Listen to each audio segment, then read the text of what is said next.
Hi friends, welcome back. If you're new here, I'm Steven. I'm David. And we are Interracial Freedom. Be you, be happy, be free.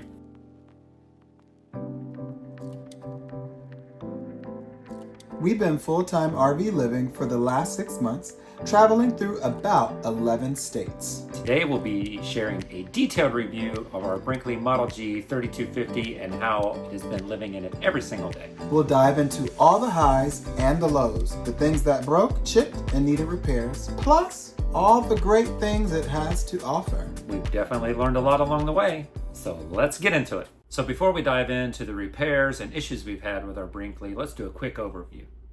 We have the Model G 3250 toy hauler. It is the smallest toy hauler manufactured by Brinkley. It is designed for full-time living, or is it?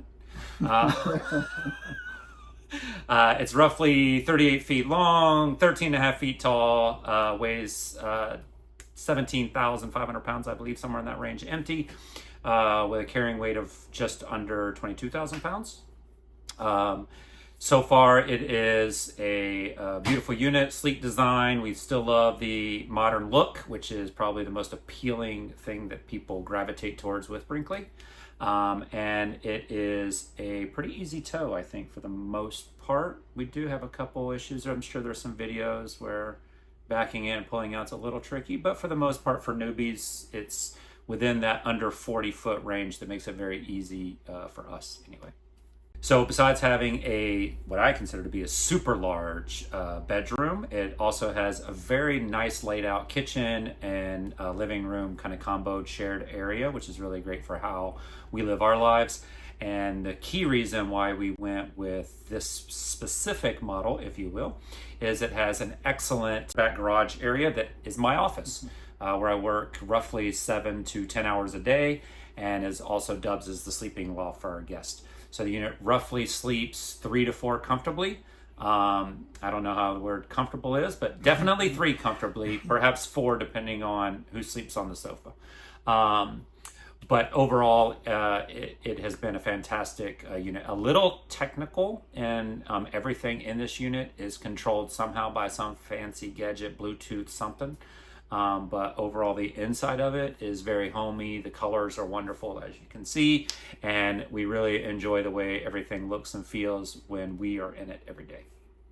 And then on the outside, we have, again, clean, beautiful, streamlined look. None of the swirls and twirls that RV manufacturers are famous for producing on their lines, which is really nice to us. We love the way it looks on the outside. And the most exciting feature for me anyway, for the toy hauler version, was I really love the back patio. So when the patio is down, as I explained before, my office being in the back, I have those very large 3-season doors that are open, and myself, the cats, everybody likes to look out the window all day while I'm working. And it really does make the room feel much larger and more spacious while I'm working all day long. Additionally, on the outside, 3 axles, which I really love. That's that toy hauler spec where you get to add more weight to the unit itself. So one thing that Steven and I are not concerned with in our daily life with this particular unit is being overweight.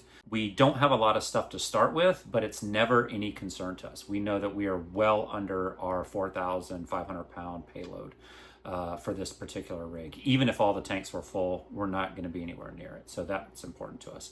The unit does have a generator just in case we need it for backup, because everyone knows that the power system at campgrounds are not always the most reliable. I do love the feature with the huge storage space underneath. The pass-through storage is very large. Pull-out drawers accommodates everything that we could possibly be taking with us on our daily travels for the past 6 months. And I do love all the additional little features that Brinkley did think about when they built the unit. Things like the power cord, power reel, the hose being on a reel, the water filtration system already included. A lot of these aftermarket things that you have to purchase for additional money if you buy a cheaper unit, Brinkley did put in the actual original build. So love all of that. It does have a fairly good sized solar power system. For doing some boondocking and dry camping, we are most likely going to upgrade that slightly though for some West Coast real boondocking adventures out in the middle of the desert. But overall, the unit came with everything that anyone would need for both onshore power, offshore power living, which is really nice and convenient, especially when you're going to be living in it every day and not just a weekend warrior, if you will. As Dave said, there's so much that we love about this unit. It has so much room inside and out. Specifically inside, we did not have to really get rid of as much as we thought we would.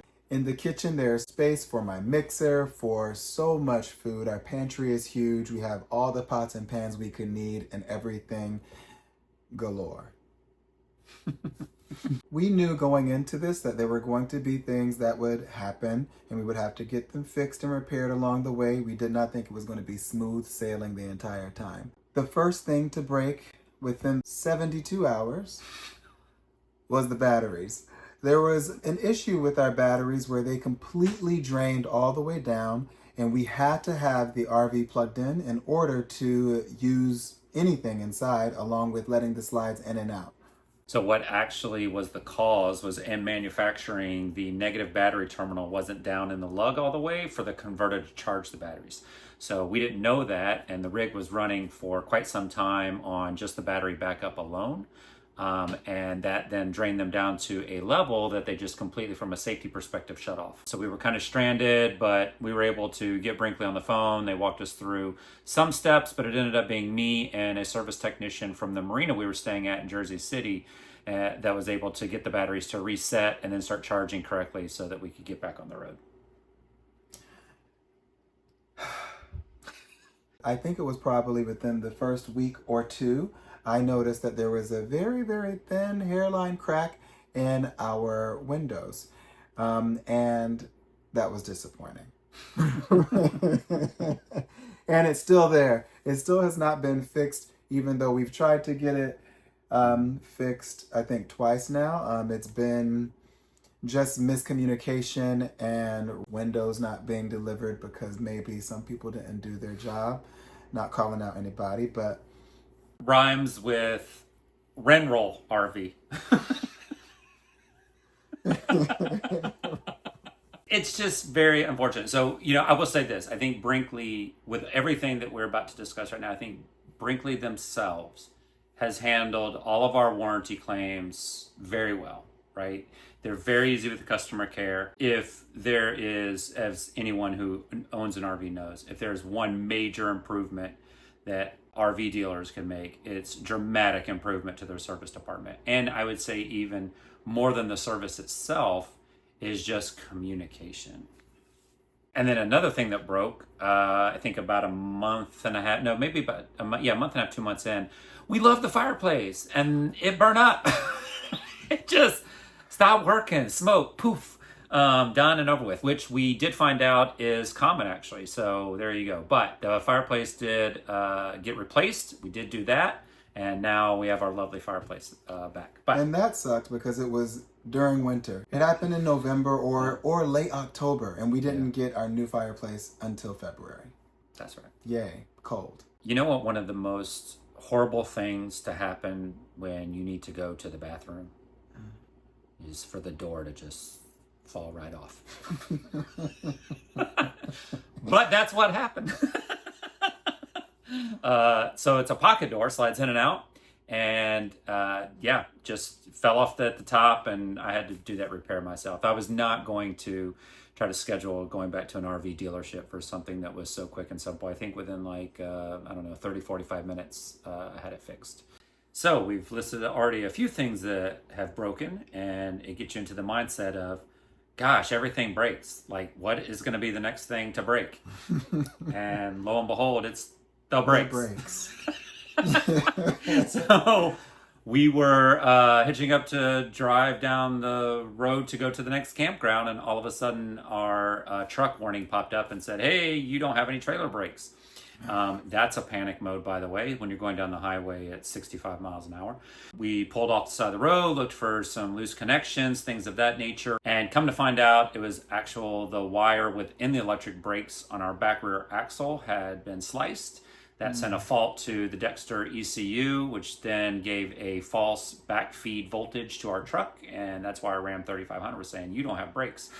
The reality is that 5 of the 6 wheels did have functioning brakes and were functioning to some degree if we would have had to have an emergency stop. But it's just a very unsettling feeling when this is your home. There's money, there's value, there's safety, things of that nature. But it is interesting that one of the first things to break was the brakes. There have been semi-major things that have broken and we've had to repair. And there have been some minor things as well that you wouldn't think would happen after 6 months of living in your home. And it makes you question, is this really fitted for full-time living? I think it really is. But some things like the chipping on the paint in the kitchen sink has happened. There's also some chipping in the bathroom sink as well. Some other minor wear and tear things that you think wouldn't wear and tear until about year 7. But it's not year 1 even. It's 6 months and we're questioning, how do we fix these small things? Dave has done many upgrades and repairs to the inside and the outside of our unit to make it more functional and more homey for the both of us. We are compiling all of that footage and getting that together, and we hope to have a full video of all the things you can also add to your unit to make it just as homey and wonderful as ours. And a little bit to improve on the build from the RV manufacturer. Things we would change or upgrade or enhance. Ceramic coating. Do not pay an RV dealer to put ceramic coating on your unit. Go right ahead, pick it up that day, that Saturday, and drive it straight to a real ceramic coating workshop, whether that's someone who specializes in RVs or someone who does automobiles, boats that will also do RVs, because the RV dealership, I think, kind of false advertises what their ceramic coating product is. It's not the same as what auto and marine ceramic coating is, so please do not pay them the money to have that done. Another thing that we would enhance is moving the trash cans from underneath the silverware drawer in the island. Currently, they're positioned right under the silverware and utensils and cutting board, which is yucky town. We think that Brinkley should actually move it to under the sink and move the prep for dishwasher into the island. We have to do a lot of extra work to keep everything separated so that it doesn't gross us out. Yeah. And it's also maybe because we're grossed out easily, but that grosses us out. Easily. Another thing we would change is the ladder to the loft. Because of the design of the hooks, they do have a rubber coating on them, so it should protect the wood, which it latches onto when you're climbing up.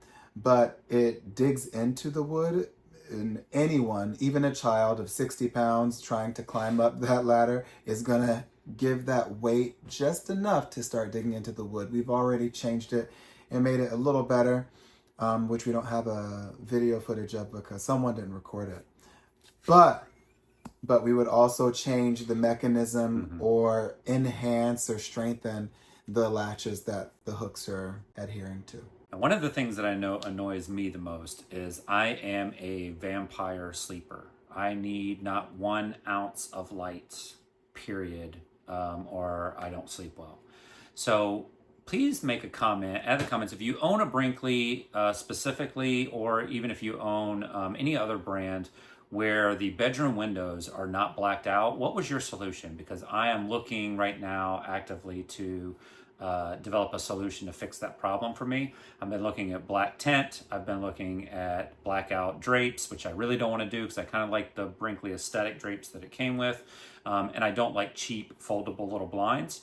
So please let me know, what did you do to block out the bedroom windows? Because I like it dark. 2 more things that we would change. First, these blinds. They're just kind of like a paper mache construction paper. And you have to hold them as you pull this down or it doesn't crunch properly, and see, it gets all bunched up. So we would change that. And the design of the window and the shade being behind the screen here. Because it's behind the screen door, in order to close it when it's getting dark outside, you have to actually step your whole body outside, and you have to then close the screen door. Make sure you do this because we're in Bug Central. And then you have to physically let this up like so, and then close it back and walk all the way around And that's just to get the blind closed. That's a lot of work. It would be cool if there was a way this was built out and you could have some kind of contraption to work the screen that way. I don't know what it would be. I'm not a builder. And imagine having to do that when it's raining outside. So would we recommend the Brinkley Model G 3250 for full-time living or for fun? Absolutely. We love it still. It fits our lifestyle. It fits our size. It fits the way we kind of like navigate life on a daily basis. And it satisfies our pleasing aesthetic that we like to look at. Overall, the unit has definitely had its issues, but I think all RVs definitely do. Let's be honest. They're all made in the same town by the same people using the same manufacturer parts. So the name on the box doesn't really matter. But we absolutely love the unit. And I am happy with some of our choices. I love the fact we got a toy hauler for weight capacity and that patio door. And I love the fact that we stayed under 40 feet because there's definitely been some times where I think just 1 more foot or 2 more feet of length would have been disastrous for us. And I still love the way it looks. And so does everybody else. Everywhere we go, there's always someone walking up to us asking us, do we like it? Can they see inside of it? Things of that nature. So it is still, which we do not at all, but it is still Brinkley's still the most popular unit when we pull into each town and campground that we go to. And overall, it still has had its issues, but been good enough for us. Thank you for watching. Make sure that you subscribe, like, and hit the notification bell. And please join us for next week's video where we will discuss what it's been like as full-time RVers these past 6 months in the United States of America. It's a juicy one. It's going to get real juicy. It's going to get juicy. We might ruffle some feathers. Most likely. Join us.